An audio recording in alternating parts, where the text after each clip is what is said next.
Aku izin matikan komennya semuanya yang ada di TokTok, yang ada di YT. Perkenalkan, nama saya Ellen May. Saya di market dari tahun 2007 dan saya senang mengedukasi teman-teman semuanya, senang sharing. Saya founder M-Trade. Ya, M-Trade adalah aplikasi untuk edukasi trading saham. Ada saham Indo dan saham US. Sekarang ini kondisi market bagaimana? Kondisi market sekarang ini masih belum bisa dibilang bullish, tapi kalau dibilang bearish banget ya badainya sementara sudah berlalu.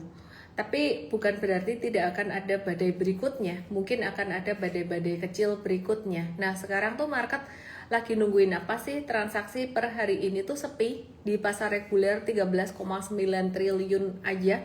Dan di pasar negosiasi 1 triliun, market value 14,9 triliun, dan hari ini asing masih net sell 1,17 triliun di pasar reguler. Yang banyak di net sell asing ada saham BRI 297 miliar, BRMS 109 miliar, Bumi 88 miliar, BNI 74 miliar, ini angkanya nggak terlalu besar sebenarnya, dan MBMA 66 miliar.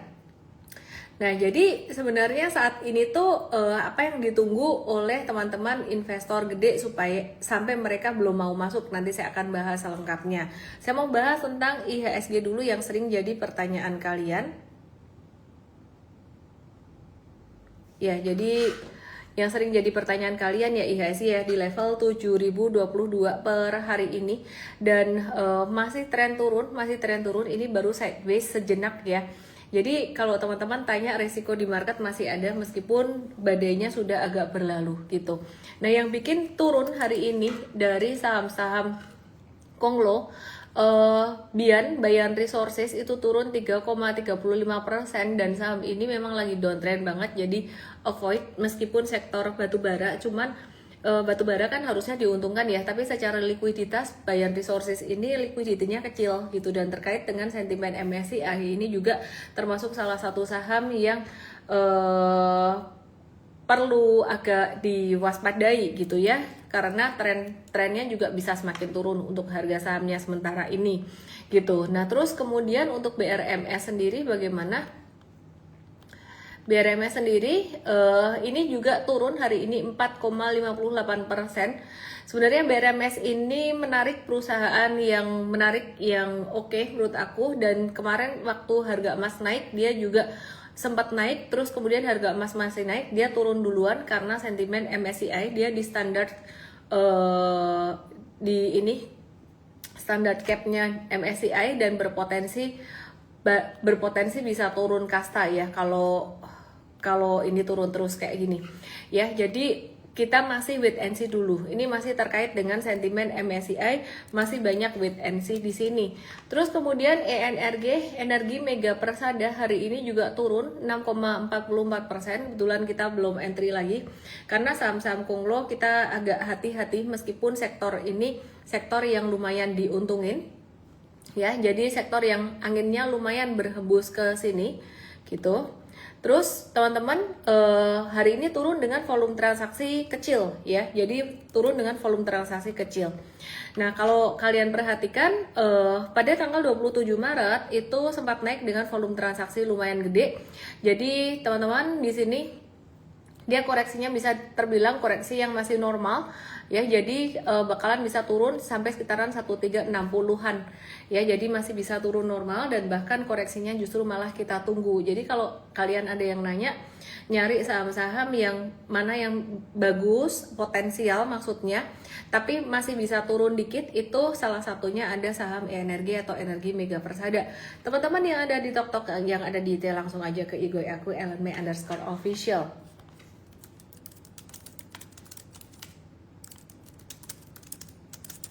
Oke. Kemudian nanti saya akan bahas saham CPO, dan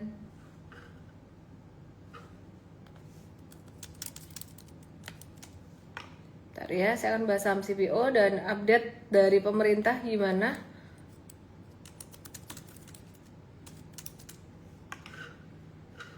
Oke.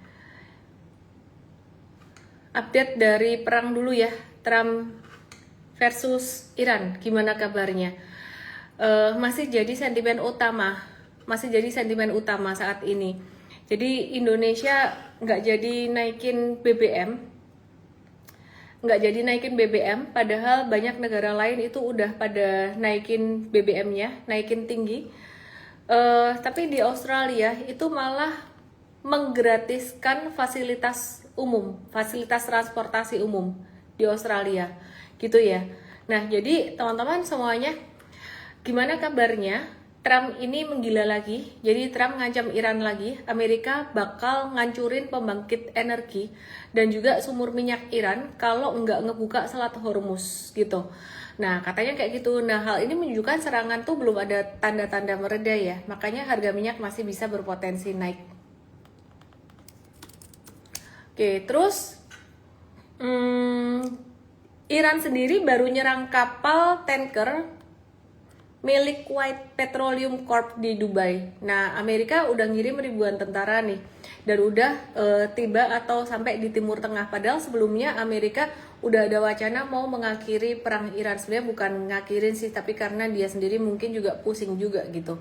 Nah, sejauh ini kapal dari Thailand, India, Irak, Rusia, China, Malaysia, Pakistan, Spanyol dilaporkan udah diizinkan melintas gitu. Nah, Indonesia masih negosiasi, masih wait and see gitu. Di Australia BBM-nya ya, jadi Australia menggratiskan transportasi umum dan memangkas BBM 50% gitu. Jadi memangkas bahan bakar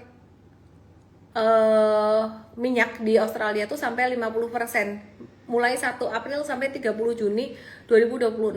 Di sana tuh pajaknya memang lumayan gede, tapi benar-benar digunakan semaksimal mungkin untuk masyarakat ya. Jadi kemarin waktu saya ke sana juga, kita juga menikmati transportasi yang mungkin kemarin belum digratisin full gitu. Tapi kita menikmati transportasi gratis kayak tram dan segala macamnya. Jadi sangat nyaman gitu ya. Jadi itu dari beberapa negara lain. Terus kemudian kenapa sih market hari ini sepi banget? Saya mau menjawab pertanyaan itu. Kenapa market hari ini turun, tapi turunnya tuh tidak ada volume sebenarnya ya, dan transaksi perdagangan hari ini sangat sepi.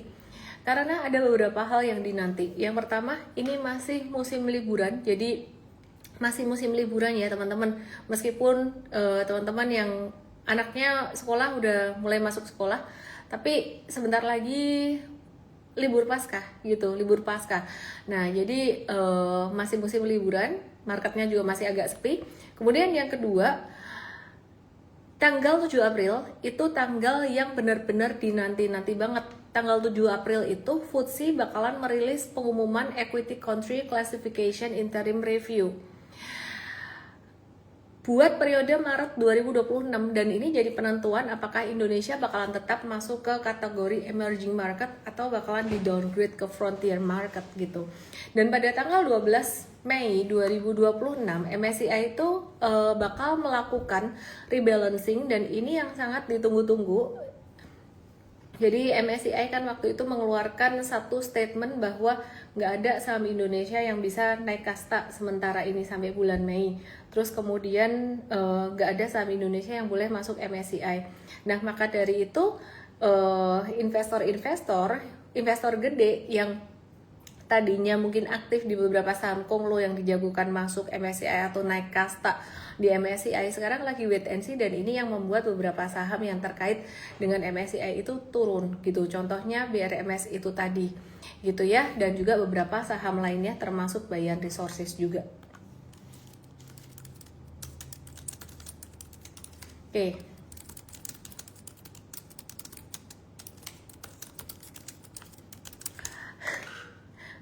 Gitu. Bedanya MSCI sama FTSE apa?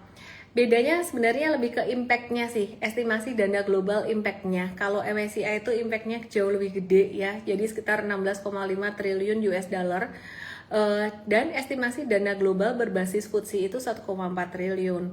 Nah, sebenarnya MSCI dan FTSE ini mereka tidak mengelola dana gitu. Jadi mereka adalah indeks gitu ya. Mereka ngumpulin saham-saham masuk ke dalam indeks.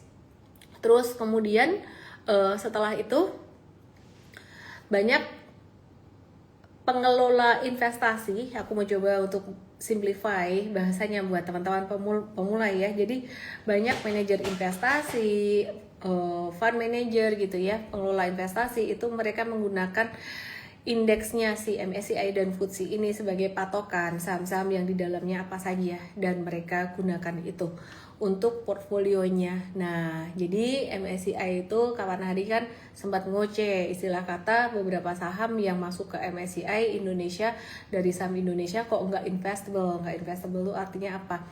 Bisa jadi likuiditasnya kecil sekali, ya. Bisa jadi likuiditasnya kecil sekali. Kecil banget sehingga nggak bisa ditransaksikan.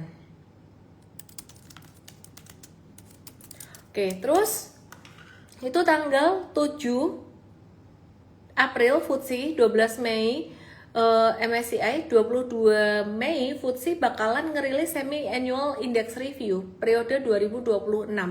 Itu juga penting banget gitu ya. Jadi FTSE itu nundang review saham Indonesia ikut-ikutan MSCI gitu. Ya, jadi kalau nggak ada perbaikan, bobot saham Indonesia di MSCI Emerging Market bisa turun, dan masih ada risiko turun dari status Emerging Market ke Frontier Market. Tapi semoga enggak ya, karena kabar baiknya Bursa Efek Indonesia itu udah melakukan beberapa hal yang patut diapresiasi sebenarnya, seperti merilis data kepemilikan saham lebih dari 1% dan menaikkan free float dari 7,5 ke 15% gitu. Terus demutualisasi BEI dan juga membentuk Satgas Reformasi Integritas Pasar Modal. Semoga MSCI happy. Udah itu aja. Terus kemudian pemerintah lagi ngumumin paket kebijakan mitigasi risiko global, ya WFH, penyesuaian anggaran dan sebagainya, termasuk salah satunya B50. B50 itu bahan bakar diesel yang dicampur 50% biodiesel dari CPO plus 50% solar biasa. Nah, jadi saat ini yang berjalan adalah B40, tapi ke depan akan B50, artinya campuran CPO-nya akan meningkat gitu. Nah, di sini kita akan bahas beberapa saham sektor CPO ya, sebelum kita akan bahas saham-saham lainnya, dan kita akan bahas saham-saham yang diuntungkan dari sentimen Pak Presiden Prabowo pulang dari Jepang bawa 10 MOU. Itu saham apa aja yang potensi diuntungkan. Oke, kita akan lihat dulu beberapa saham dari sektor CPO. Kita lihat saham CPO ya teman-teman ya. Saham CPO ini ada AALI yang pertama. AALI ini dia sideways banget, jadi wait and see dulu ya. Jadi sideways banget dia. Supportnya di level 7.200, masih di stage 4 sih. Stage 4-nya dia stage 4 yang landai banget sih sebenarnya. Terus kemudian TAPG itu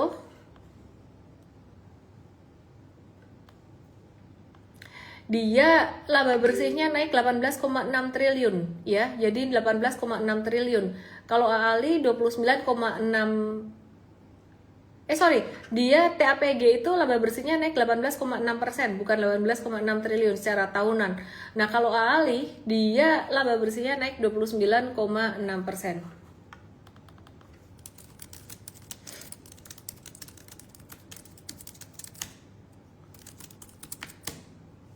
Oke. Terus TAPG ini kebetulan M-Trade udah ada trade buy di sini. Terus secara volume, perhatikan volumenya di sini hijau tinggi tuh dari 23 Februari. Akumulasi kelihatan dari tanggal 23 Februari ya. Kemarin breakout benar-benar baru tanggal 30 Maret. Kita masuk di 30 Maret dan ini trading aja, dan resiko di market lumayan tinggi. Jadi secara money management juga mesti harus lebih mindful gitu. Oke, terus kemudian DSNG ini dia laba bersihnya naik tinggi banget. Pendapatannya naik 21% doang, tapi laba bersihnya naik 61,1% karena average selling price atau harga rata-rata penjualannya naik, dan juga volume produksi CPO-nya naik 8,8% gitu. Nah, ini kalau DSNG memang udah jadi inceran M-Trade banget, jadi waktu dia belok ke stage 2 itu kita masuk di sini, dan kebetulan sekarang posisinya kita lagi cuan sekitaran 15%, tapi saya mau kasih satu disclaimer bahwa kinerja ini tidak menjamin kinerja semua klien M-Trade atau member M-Trade ya, karena mungkin ada yang join belakangan, ada yang join lebih awal, ada yang dapat saham yang cuan, ada yang dapat sahamnya yang belum cuan, yang mungkin masih rugi kayak gitu.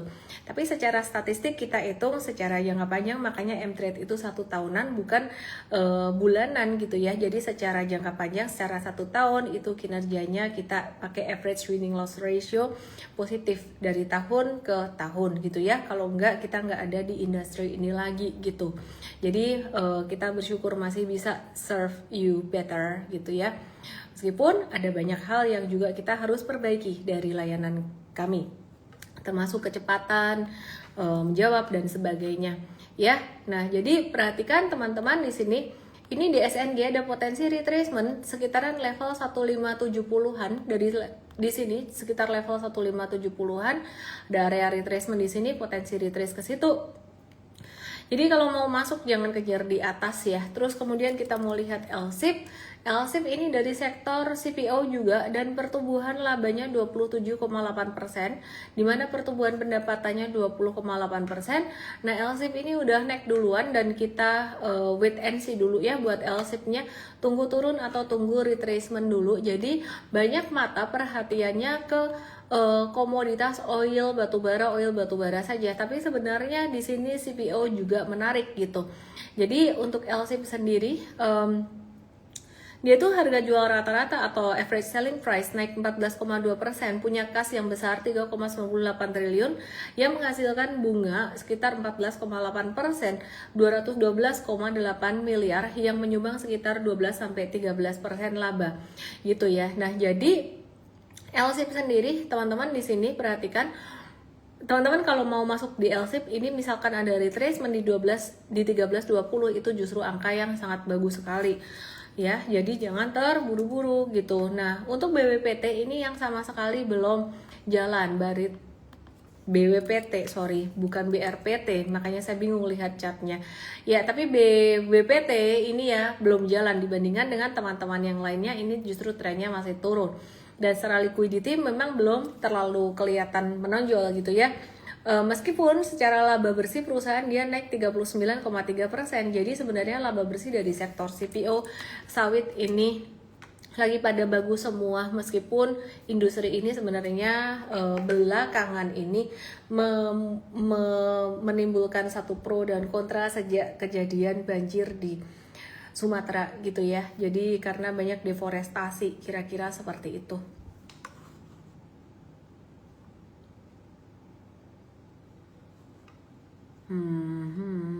Bentar ya, aku ngecek dulu.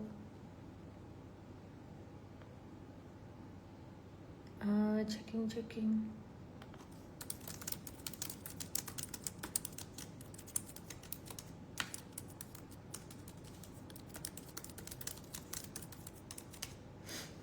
Oke. Kemudian kita mau ke SIMP ya. SIMP tadi belum sempat bahas. Ya, jadi produksi CPO naik 8-10%, kita ada nyolong start di SIMP. Jadi nggak semua saham CPO kita ada juga gitu. LSIP kita lagi nunggu retracement.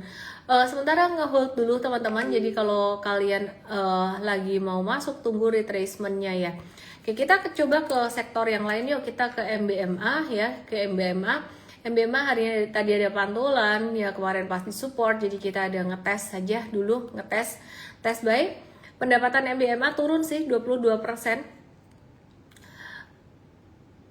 karena harga nikel global waktu itu di 2025 memang sempat turun gitu, tapi kemudian di 2026 harga nikel futures ini di akhir ya, jadi akhir 2025 mulai naik, dan di 2026 ini agak-agak sideways sedikit, tapi udah sempat naik sedikit di 2025 gitu. Terus kemudian laba bersihnya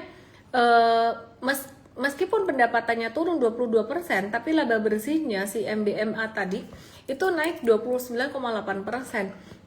Kenapa? Karena ada rugi jadi gini, di full year 2025 itu laba bersihnya naik 29,8%, dengan di kuartal 4 2025 nya tuh turun 78% secara kuartalan gitu. Jadi kuartal 4-nya turun, tapi secara tahunannya dia naik gitu ya. Jadi secara operasional MBMA ini masih cukup kuat, volume naik dan laba usahanya naik 64% gitu. Nah, kuartal 4-nya dia sempat agak turun laba bersihnya meskipun secara tahunan naik karena ada rugi anak usaha HPAL dan AIM gitu. Nah, ini secara chart dia masih dalam stage 2 dan masih ada potensi menuju potensi ada pantulan tapi mungkin belum terlalu kencang. Aku mau menggarisbawahi sektor yang lain yang berpotensi jalan selain sektor batu bara yang memang udah jalan ya dan kita tinggal nge-hold aja untuk saat ini ya. Jadi kemarin di jangka pendek kita ada tektok, jangka menengah saat ini masih ada hold. Kemungkinan teman-teman di M-Trade cuan sekitaran 20%-an, tapi sekali lagi ini tidak mencerminkan cuan dari semua M-Traders. Mungkin ada beberapa M-Traders yang kebetulan pas kita review ini ikutan beli, ada yang enggak, dan itu review buy-nya 18 Februari dan barangkali joinnya setelah itu atau gimana saya juga nggak tahu. Jadi kita ketika ngebahas review ini ya, kalau kalian nanya apakah M-Trade beli beneran atau enggak, kami trading gitu. Jadi kami para coach dan saya sendiri sebagai founder, saya trading gitu personally gitu ya. Cuman kalau portfolio kita kita laporin juga ke OJK ketika ada audit gitu, diminta portfolionya apa, SID-nya apa, seperti itu. Cuman kami bukan perusahaan manajer investasi ya, jadi mesti dipahami positioningnya gitu. Jadi secara perusahaan ya nggak mengelola dana, kira-kira seperti itu. Kita perusahaan edukasi gitu ya. Semoga bisa bermanfaat untuk teman-teman semuanya dan teman-teman yang lain yang belum merasakan cuan seperti teman-teman yang dapat PTBA di bawah di 18 Februari. Bersabar ya teman-teman semuanya. Ya tadi kita yang jangka pendek ada tektok masuk lagi, tapi yang jangka pendek di atas resiko juga udah agak cukup tinggi. Nah, ini dari sektor batu bara yang sebenarnya masih lumayan seksi, masih ada potensi naik, tapi karena udah di stage 2 di atas ini kita harus lebih berhati-hati secara money management, lebih mindful gitu. Terus kemudian selain dari sektor batu bara, ada sektor apa saja yang kita watch tadi pagi di morning briefing M-Trade. Kita ada bahas dari saham yang terkait dengan sektor aluminium. Sebenarnya ada apa saham-saham dengan sektor aluminium? Kebetulan di Indonesia ini tidak terlalu strong sentimennya. Tapi di dunia saham aluminium, aku mungkin bisa kasih lihat harga aluminium futures. Harga komoditas aluminium ini sebenarnya lagi meroket, jadi bukan cuman oil. Nah, kalau kalian trade US stocks, kalian melihat ini kan karena konflik Iran juga ya, jadi bukan cuman oil saja. Teman-teman bisa lihat di sini, kalau di Indonesia tadi saya sudah sebut ADMR yang masih sideways saat ini belum terlalu direspon naik. Kenapa? Karena sentimen dari Indonesia sendiri itu juga banyak yang negatif. Sedikit saya update ya tentang sebelum kita masuk ke saham aluminium. Kita mau update tentang proyeksi pertumbuhan perekonomian dari beberapa konsensus gitu ya. Seperti contohnya ekonom Bloomberg itu menurunkan ekspektasi atau perkiraan pertumbuhan ekonomi Indonesia dari 5,2% jadi 5,08%, meskipun Pak Purbaya semangat ekonomi bisa tumbuh 6%. Kalau enggak nanti saya turun. Tahun berapa ya? Saya lupa ingat beliau bilang ekonomi tahun 2026 ya. Semangatnya luar biasa sih. Salut gitu ya. Cuman ya dari Bloomberg malah nurunin proyeksinya. OECD juga nurunin proyeksi pertumbuhan ekonomi Indonesia dari sebelumnya 5% jadi 4,8% di tahun 2026. Dan proyeksi ini lebih rendah dari asumsi makro APBN 2026 sebesar 5,4%. Bahkan jauh dari target Menteri Keuangan kita Pak Purbaya yang sangat semangat sekali bisa tumbuh 6% tahun ini. Ya, jadi proyeksi pertumbuhan ekonomi di 2027 juga dipangkas. Penyebab utamanya enggak lain adalah karena gejolak dari kondisi perang ya. perang di Iran Amerika, biaya meningkat, bisa daya beli tertekan, inflasi meningkat, dan itu udah logika umum dan logika yang sangat wajar sekali. Ya, jadi Pak Purbaya nargetin pertumbuhan ekonomi 6% di 2026. Bentar ya.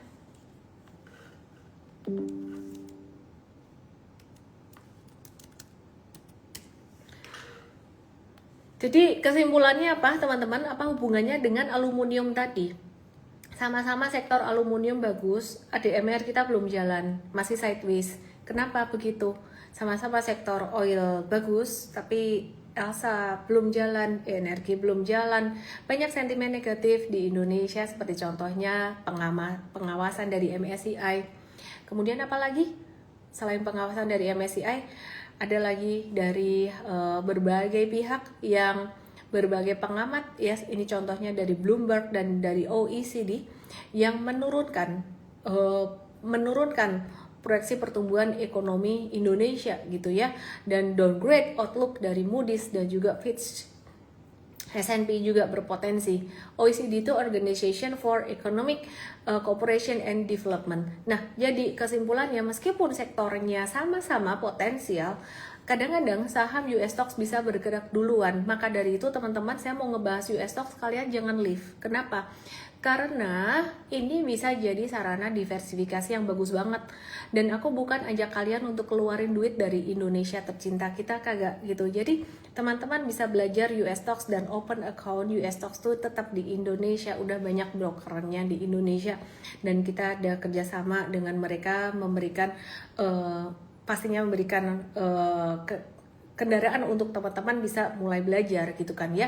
Nah, Mtrade US memberikan edukasi teman-teman tradingnya di mereka gitu ya. Nah, ini sebagai contoh, ini ada saham AA ya. AA ini Alcoa Corporation yang diuntungkan dari kenaikan harga aluminium. Nih teman-teman perhatikan Bapak Ibu, aluminium futures, harga aluminium futuresnya naik tinggi. Saya salah ketik apa ya? Aluminium. Nah, ini dia, aluminium lagi. Aluminium futures ya, ini naik tinggi seperti ini. Nah, jadi teman-teman perhatikan di sini mini futures ini naik tinggi. Nah, perhatikan saham AA atau Alcoa Corporation di sini ya. Hari ini, perdagangan kemarin itu juga naik ya. Jadi kita lagi nge-watch juga untuk saham ini. Terus kemudian selain itu ada saham Century Aluminum Company atau kodenya CNX di sini. Jadi kita nge-watch juga, ada potensi dia mau breakout, kita watch juga. Tapi kalau di US stocks kita kebanyakan beli di retracement sih. Dan ini salah satu saham aluminium juga yang ada di Amerika, ada Kalu. Kalau yang ini masih agak-agak downtrend gitu. Nah, kalau Indonesia selain ADMR ada apa saja? Oke. Di Indonesia ada ADMR yang mengembangkan smelter aluminium raksasa di Kalimantan Utara melalui anak usahanya PT Kalimantan Aluminium Industry gitu. Jadi fase pertama ditargetkan memproduksi 500.000 ton aluminium batangan per tahun. Ini patternnya sebenarnya menarik banget sih sebenarnya. Cuman aku disclaimer ya, kalau kalian nggak belajar di Mtrade pun sebenarnya juga teman-teman harus tekun ngikutin morning briefing gitu ya. Jadi Mtrade Academy gitu. Jadi ini meskipun patternnya cakep, kita tetap harus mindful pada resiko-resiko tambahan yang ada di market di luar saham ini aja gitu. Banyak tadi MSCI downgrade atau penurunan diturunkannya konsensus pertumbuhan ekonomi, downgrade outlook, macam-macam ya. Jadi di sini teman-teman perhatiin, ini Bapak Ibu lihat nih sideways ya, sideways. Kita ngegambarnya ini masih ada potensi turun sedikit. It's beautiful, but we have to be mindful dengan kondisi banyak macam ya, banyak resiko yang tadi saya masih bahas. saya bahas dan masih berpotensi terjadi. Antam lagi di support kuatnya, double support bahkan triple support ya. Jadi ini ada garis trend line kita yang menandakan dia masih di stage 2 besar kita. Trend besarnya tuh siklus besarnya di stage 2, artinya masih ada arah naik, tapi dalam jangka pendeknya dia turun gitu ya. Jadi kita nge-watch Antam yang mengelola hulu industri aluminium melalui biji tambang bausit di Kalimantan Selatan gitu. Nah, terus kemudian selain Antam itu ada Indi dan banyak sebenarnya, tapi yang lain kecil-kecil kayak Cita. Jadi Indi kita lagi watch juga gitu ya teman-teman semuanya. Nah, jadi aku mau ngebahas kripto sedikit setelah lama kita nggak bahas kripto. Apa kabarnya Bitcoin? Bitcoin apa kabarnya? Kita melihat di sini ya, Bitcoinnya lagi dalam posisi sideways di bawah. Posisi sideways di bawah ini artinya apa? Bisa jadi bagus, bisa jadi nggak bagus. Tapi kita masih lihat volume, loh Bitcoin lihat volume juga, kita masih melihat volume sih. Jadi pada tanggal 5 Februari itu masih ada guyuran besar, tapi kita ngelihat semakin ke belakang merahnya itu volume merah semakin kecil. Cuman volume hijau juga belum tinggi, jadi kita masih wait and see dulu. Bitcoin akan lebih bagus siklusnya, fasenya jika naik di atas 74889 atau di atas 75.000. Nah pertanyaannya, apakah sekarang waktunya kita muter duit ke Bitcoin? Kok rasanya belum ya? Kondisi global seperti saat ini, kondisi banyak ketidakpastian saat ini sektor yang masih disasar duit itu masih menuju sektor komoditas energi. Anginnya masih ke situ. Meskipun Bitcoin saat ini ya kita melihat dia udah mulai berada di support kuatnya mungkin sekitaran level 60 ribuan, 60 ribu bundar lah kurang lebih kalau misalkan mau nge-watch ini. Dan be very careful trading Bitcoin, trading saham komoditas itu resikonya, faktor risikonya lumayan gede, bahkan bukan lumayan gede lagi, tinggi. Nah jadi di sini mesti harus bersabar dan bersabar belajar, bukan fokus pada kondisi saat ini doang, tapi bisa fokus pada bagaimana nanti teman-teman bisa menjadi trader yang sukses dan berhasil ke depannya. Intinya sabar aja lah gitu loh. Jadi saya nggak, ini ada satu kata-kata yang sangat penting sekali dari saya. Jadi tadi aku lagi mandi, tiba-tiba dapat zen moment ting kayak gitu ya. Siapa yang kayak gitu juga? Lagi mandi, lagi di toilet gitu, lagi semedi gitu ya, dapat sesuatu. Saya tiba-tiba terpikir satu hal ini. Bisa cuan ketika market bullish. Ketika market lagi tren naik, itu normal. Everyone can. Tapi ketika market lagi banyak gejolak seperti saat ini, bisa bertahan, bisa sustain, itu sangat bagus sekali. Loh bukan market, kok nggak mau ngomong gini, market lagi turun, market lagi bergejolak, bisa cuan, itu bagus sekali. Itu lebih bagus lagi. Tapi harapan saya ke kalian dan harapan kalian ke diri kalian sendiri, sebenarnya jangan terlalu maksain diri, marketnya lagi jelek, gue harus tetap cuan tinggi, enggak gitu ya. Meskipun ya tadi saya kasih lihat ada beberapa yang masih cuan, tapi ada beberapa juga yang kita melakukan pembatasan risiko atau stop loss ya. Jadi aku mau bahas ini ya, kita coba lihat trading ideasnya. Nah jadi istilah kata kalau kalian bisa survive pada kondisi market yang seperti ini, kalian belajar hal penting dan kalian melewati masa ujian yang luar biasa, dan ke depan kalian bisa lebih gampang jadi trader yang berhasil ya. Kalau ada badai lagi kalian udah nggak pusing gitu. Nah ini jadi ada beberapa yang kita profit taking hijau, tapi ada juga yang cut loss, seperti contohnya RALS, kita cut loss 27 Maret 8% ya. Jadi ini pengalaman tiap M-traders kita, tiap klien kita memang beda-beda Bapak Ibu gitu. Maka dari itu saya juga mau menyampaikan bahwa money management sangat penting sekali, pemahaman sangat penting sekali, dan juga kesabaran diperlukan sangat penting sekali. Ini beberapa waktu kemarin, ya memang ini ada beberapa cut loss Bapak Ibu karena kondisi marketnya lagi seperti itu. Ya tapi ini juga ada juga tins cuan 24% ya. Ini kebetulan pas di sini juga banyak hijau gitu. Jadi belajar jangan putus asa. Jangan putus asa ya, kalau lagi stres atau gimana, fokus belajar dulu lah pokoknya, jangan banyak-banyak duit masuk ke saham gitu ya.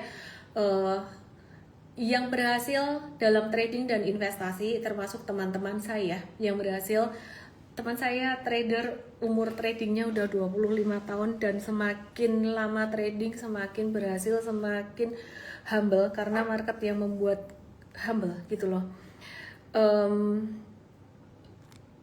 Cara berhasil gimana? Cara berhasil sabar, ngikutin proses dan enggak pengen cepat-cepat cuan. Otomatis money managementnya juga lebih mindful. Kalau money managementnya lebih mindful, kalian bisa mengikuti proses, setiap proses demi proses itu dengan sabar gitu loh. Karena itu penting Bapak Ibu. Sekarang ini kondisi market lagi kayak gini ya, aku bisa ngomong dalam tanda kutip sebenarnya kalian tuh beruntung. Kenapa? Kalian belajar pada kondisi yang sulit dan masih ditemenin terus. Itu membangun fondasi yang sangat kuat gitu ya. Jadi nanti ke depan kalau kalian mau pensiun dari trading atau mau apa aja lah, fondasinya udah semakin kuat. Oke, jadi teman-teman yang mau belajar gratis bisa ke mtrade Start How Super Traders Wins Consistently in Every Market 11 April jam 10 pagi. Semoga semua yang saya bagikan ke teman-teman bisa bermanfaat. Saya nggak tahu kenapa ini Igoy aku 2 hari ngehang, komennya berhenti gak jalan, terus viewernya juga dari tadi stuck di situ. Jadi hopefully bisa memberikan manfaat yang aku bagiin malam hari ini. Kalau ada more question kita akan bahas di morning briefing besok pagi. Aku mau fix my Instagram dulu, my phone dulu supaya besok aku bisa lihat komen-komen kalian lebih lancar. Yang di YT, halo, rame banget yang di YT juga. US stock tradingnya 24 jam. Saat naik sering saat overnight. Iya, maka tradingnya nggak bisa trading yang jangka pendek banget ya saya. Follow mtrade.us ya, dan follow mtrade_id. Sementara mtrade US-nya baru untuk alumni mtrade ID, tapi mungkin nggak lama lagi kita akan open buat kalian semuanya yang penasaran dengan US stocks. Oke, thank you semuanya. Saya Ellen May. Tetap semangat semuanya. Mau ngingetin lagi apa yang harus saya ngomong. Titipan dari tim HR. Masih dicari, apa lagi yang dicari ya sama HR aku ya? Customer service yang punya emotional intelligence yang tinggi. Wow. DM saya ya. Dan dicari senior content creator. DM saya, sertain nama posisi, nama, nomor WA kamu, dan CV, atau bisa langsung ke email ke hr@mtrade.id gitu ya, @mtrade.id gitu, hr@mtrade.id. Terus satu lagi, kalau yang ini posisi entry level fresh graduate diterima, jurusan akuntansi, trainee untuk coach, trainee untuk analis saham kripto. Kita suka mendidik orang dari unyu-unyu jadi berhasil, jadi pintar, jago. Oke ya, dadah semuanya. Saya Ellen May. Semoga bermanfaat. So sorry komen yang ngehang di Igoy. I will fix this. See you tomorrow. Bye bye.